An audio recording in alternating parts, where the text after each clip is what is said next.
Olá, hoje vou ler o prefácio desse livro, chamado Sol e Terra, Sinfonia do Desbravador. É um diálogo entre Daisaku Ikeda e Ryoichi Kodama. Então, aqui na contracapa diz que esse livro, Sol e Terra, Sinfonia do Desbravador, traz a história de vida de Ryoichi Kodama, 1895 a 1989. Um dos 781 imigrantes japoneses que desembarcaram no Porto de Santos em 1908. Contada por ele num diálogo realizado em 1988 com Daisaku Ikeda, no Japão. Kodama relata suas aventuras, tristezas e alegrias ao desbravar as terras brasileiras, ao mesmo tempo em que desbravava a própria vida. Então, compartilhando aqui.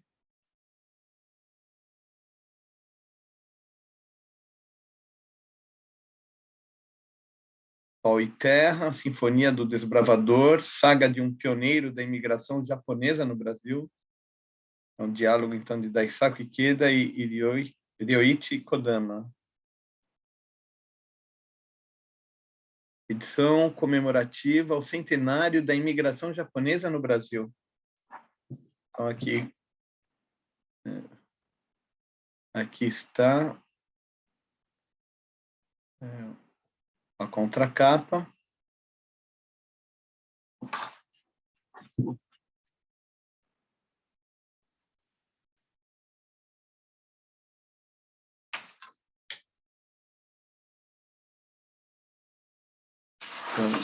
Aqui temos o sumário,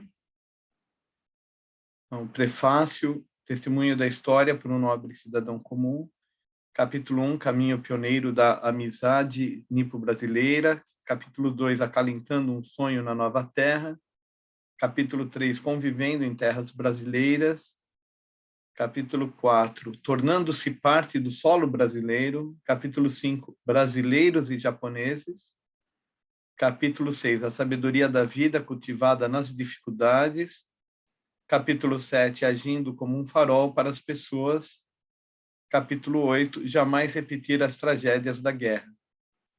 Capítulo 9, Em busca do caminho da cultura para unir os povos.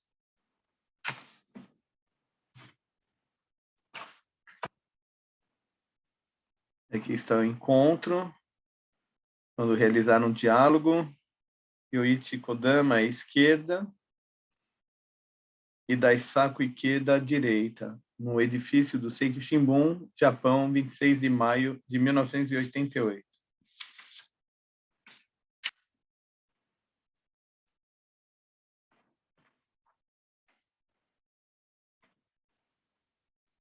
Aqui está. Prefácio. O testemunho da história por um nobre cidadão comum. Encontrei-me com Ryoichi Kodama, 1895, né, o nascimento do Sr. Kodama, e falecimento em 1989. Logo um ano após o diálogo. Então, encontrei-me com Ryoichi Kodama em maio de 1988, por ocasião de sua visita ao Japão, com a finalidade de participar dos eventos alusivos à comemoração dos 80 anos da imigração japonesa no Brasil. Ainda adolescente, ele atravessou os mares no primeiro navio de imigrantes e aportou em terras brasileiras. Nesse retorno ao Japão, estava com 93 anos. No primeiro momento do encontro, felicitei-o por seu aspecto jovial, sua postura ereta e seu semblante radiante. Apesar da idade avançada, senti-me como se estivesse diante de um jovem muito vívido, de um jovem muito vivido. Agradeci-lhe também cordialmente por sua consideração e labor em vir ao Japão, apesar da longa e cansativa viagem. Disse-lhe com todo respeito: o senhor simboliza o pilar dourado da amizade nipo-brasileira. O seu sorriso inocente, como de uma criança, demonstrando enorme satisfação pelo nosso encontro, me deixou profundamente impressionado. Durante sua estadia no Japão, foi recebido pelo príncipe herdeiro, hoje imperador Akihito, e pelo ex-primeiro-ministro Takeo Fukuda, 1905-1995. Em 1908, Kodama embarcou no navio Kasato Maru, rumo ao Brasil, como um dos 781 imigrantes. Tinha apenas 13 anos e partiu só, embora formalmente fizesse parte como agregado de uma família de imigrantes.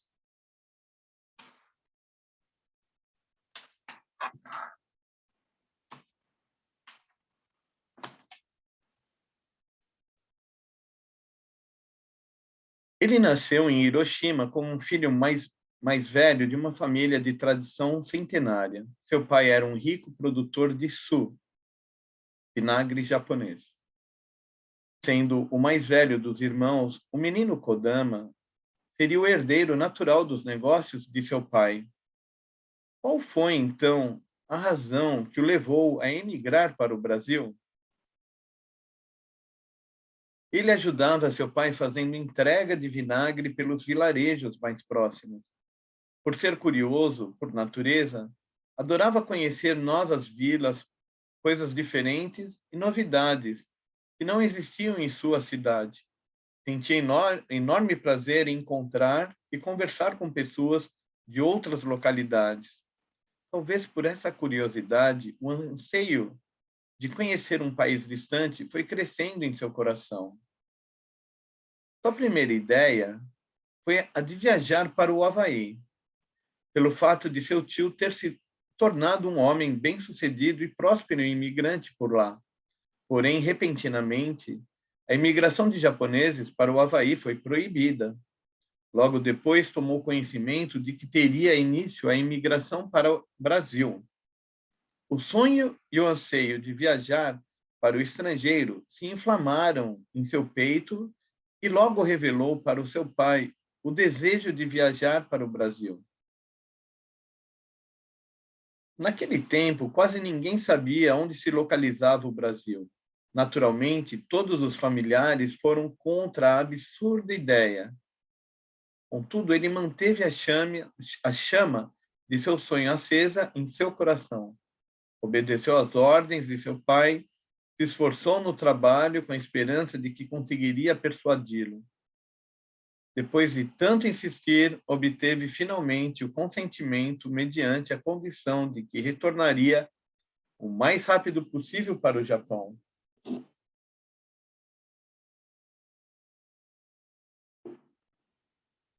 O seu sonho se tornou realidade quando embarcou no Kasatomaru e zarpou no porto de Kobe, no dia 28 de abril de 1908.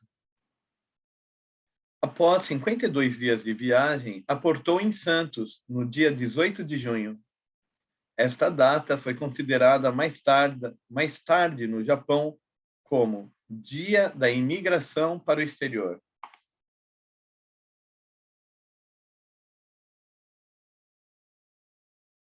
Aqui tem uma foto, né? Em 1988, o senhor Kodama, segundo à direita. Então, ele está aqui. Foi recebido pelo imperador do Japão, Akihito. No centro. No centro. E o filho Fumihito à esquerda. Continuando. O prefácio. O atracamento do Kasatomaru em Santos foi realmente um importante acontecimento por dar origem à imigração para vários outros países. Durante a viagem de quase 2 meses pelo mar, creio que o menino Kodama tenha enfrentado dias de tempestade e sentido tristeza e solidão. Ele era o único adolescente que embarcara sem a companhia de seus pais. No entanto, ao relembrar aquela época, ele me disse: a viagem foi longa e cansativa, mas nunca me senti triste. Os tripulantes foram muito gentis e atenciosos comigo. Apesar de seus 93 anos, os episódios da viagem ocorridos há dezenas de anos estavam vivos nitidamente em sua memória, e ele os recordava com muita clareza. As lembranças da infância permanecem vivas no coração de uma pessoa e iluminam o curso de sua vida como um raio de luz, exercendo profunda influência no seu modo de vida na fase adulta, repetindo, exercendo profunda influência no seu modo de vida na fase adulta. O coração das crianças é muito sensível. Quando os adultos mentem e as repreendem, movidos pela irritação momentânea, uma ferida irreparável se abre em seus corações. Ao contrário, palavras sinceras e calorosas de incentivo se tornam fonte de estímulos para o crescimento saudável delas. Logo após sua chegada ao Brasil, o menino Kodama foi trabalhar no cafezal de propriedade de uma companhia inglesa, juntamente com a família que o adotara como agregado. O trabalho começava ao raiar do dia e continuava até tarde da noite. Apesar de terem trabalhado duramente, a produção de café foi um fracasso naquele ano e os imigrantes foram forçados a se mudar para uma outra fazenda. Aproveitando essa situação, Kodama pensou que seria melhor arrumar um emprego num grande centro urbano, desagregando-se daquela família. Embora não falasse o português, conseguiu um emprego como serviçal de uma família brasileira, por intermédio de uma pessoa muito gentil. Desde então e durante os 20 anos que se seguiram, ele conta que raramente teve contato com algum japonês. Ele relata também, embora fosse difícil me manter com o pouco que ganhava, aos 15 anos, tomei a decisão de viver para sempre no Brasil. Meus pais insistiram pelo meu retorno, dizendo que pagariam as despesas da viagem. Contudo, uma vez que saí do meu país por iniciativa própria, havia decidido que retornaria para o Japão com meu próprio esforço. Além disso, com o passar dos anos, tornou-se mais difícil pedir-lhes que custeassem o meu retorno. Embora fosse ainda um adolescente, Kodama tinha definido o rumo de sua vida e não se deixou influenciar pela facilidade oferecida pelos pais. Aos 21 anos, ele se casou com Taya, uma jovem imigrante que fora trabalhar na mesma casa. Ela também chegara ao Brasil no Kasatomaru. Logo depois, Kodama obteve a carteira de habilitação.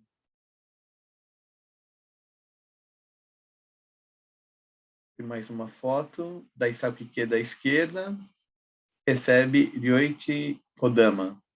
E no centro, em segundo plano, Raul Kodama.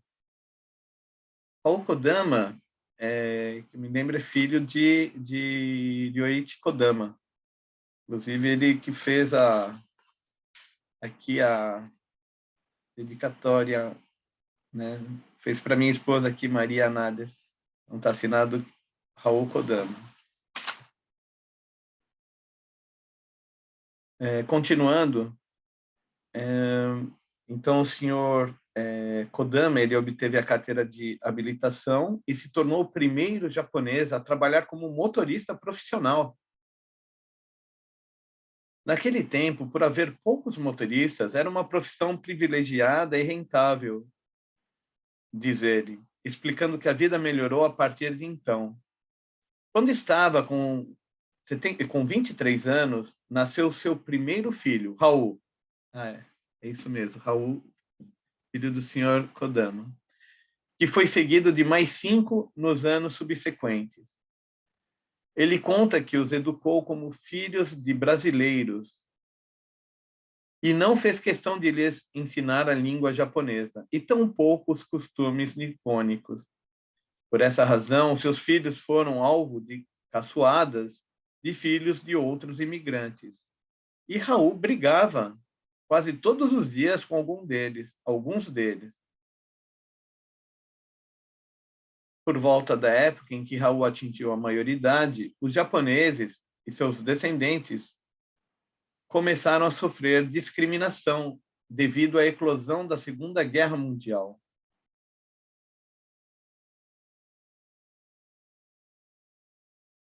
O Brasil e o Japão se tornaram nações inimigas. Raul se alistou no serviço militar, onde foi alvo de preconceito e discriminação. Pouco tempo depois, foi convocado pela Força Expedicionária Brasileira, FEB, e enviado para os campos de batalha na Itália. Foi o primeiro Nisei, segunda geração de descendente japonês, a lutar como soldado brasileiro numa batalha da Segunda Guerra Mundial. Kodama construiu sua vida no Brasil e criou seus filhos como brasileiros. Contudo, por causa da guerra, o sentimento anti-nipônico não o poupou. A polícia cassou sua carteira de habilitação e ele foi proibido de exercer a profissão de motorista de caminhão, pela qual tirava o sustento de sua família. Era claramente uma repressão contra os japoneses. Kodama e todos os outros imigrantes foram submetidos a amargas provações. Em qualquer época e lugar, a realidade é uma luta contra severas adversidades. E é ultrapassando cada uma delas que se conquista a coroa da prosperidade. Kodama viveu certamente inúmeros tormentos ao longo de sua vida, mas em nenhum momento do nosso diálogo fez transparecer alguma mágoa. Ao contrário, muito sorridente, parecia estar se deleitando plenamente ao contar sua vida.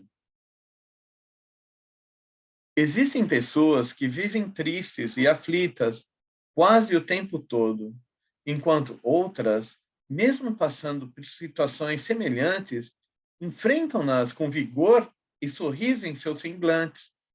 Por mais terríveis que sejam as adversidades da vida, um indivíduo que as aproveita como ventos a seu favor e batalha alegremente pode ser considerado um exímio timoneiro da arte de viver. Percebi no aspecto de Kodama o exemplo de pessoa que executou a sinfonia triunfal da vida enquanto ultrapassava cada barreira de dificuldade. Com o fim da guerra, ele voltou a trabalhar. Ele voltou a trabalhar no ramo. Aqui está.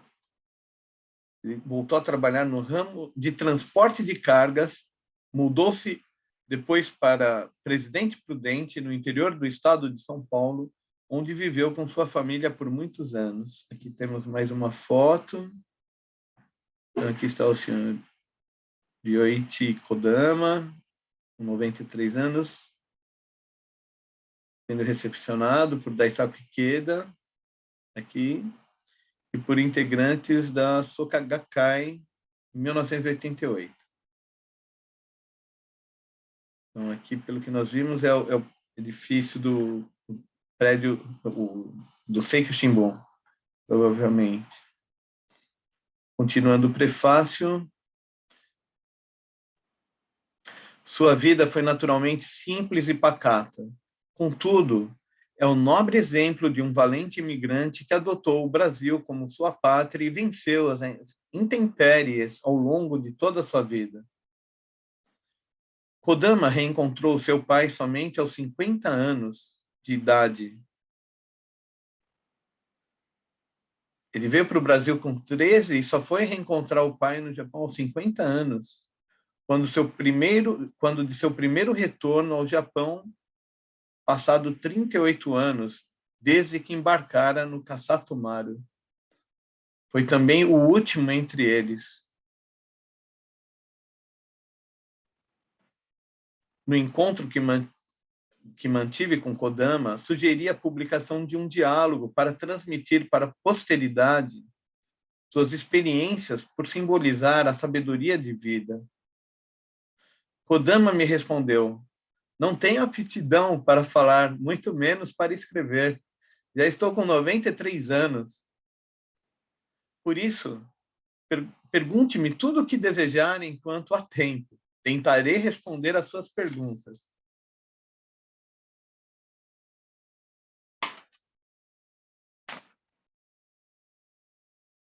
Até agora, vim publicando diálogos com vários intelectuais de renome mundial, tais como Arnold Toynbee, René Hige, Aurélio Peccei, Henry Kissinger e Linus Pauling. Manter diálogos com pessoas que representam a intelectualidade do mundo contemporâneo é naturalmente muito importante para visualizar o futuro da humanidade. Da mesma forma, acreditando também que é igualmente importante registrar o testemunho da história por um nobre cidadão comum, tal como Kodama, que serviu de ponte de amizade e de paz entre o Brasil e o Japão, idealizei a publicação deste diálogo. Ryoichi Kodama encerrou a jornada de sua vida em setembro de 1989, após concluir o contexto de nosso diálogo. A primeira edição, em língua japonesa, foi publicada em 3 de maio de 1991. Agora, nessa oportunidade do centenário da imigração japonesa no Brasil, é muito gratificante que seu teor seja conhecido pelo público brasileiro, por intermédio da editora Brasil Seiki, da Isako Ikeda, presidente da Soka Gakkai Internacional. Então, essa publicação em português pela editora Brasil Seiki foi no centenário, fazendo os cálculos 100 anos depois, foi em 2008. Vamos ver aqui. Mas, em japonês, foi publicado originalmente em 1991. Ok. Vamos ver a contracapa? Já vimos. Então, deixa eu comentar no outro livro, que eu acabei esquecendo de ler a contracapa, quando vocês, não sei se tiveram a oportunidade de assistir, sobre Crianças de Vidro e Outros Ensaios. Tem um vídeo que eu li o prefácio, né? E um outro que eu li um dos ensaios, é chamado O Espelho. Bem interessante. Acabei esquecendo de ler o que está escrito na contracapa desse livro. Está aqui: profundo conhecedor da filosofia budista e presidente da Soka Gakkai. Então, para quem não conhece, Soka é a junção de duas palavras, né?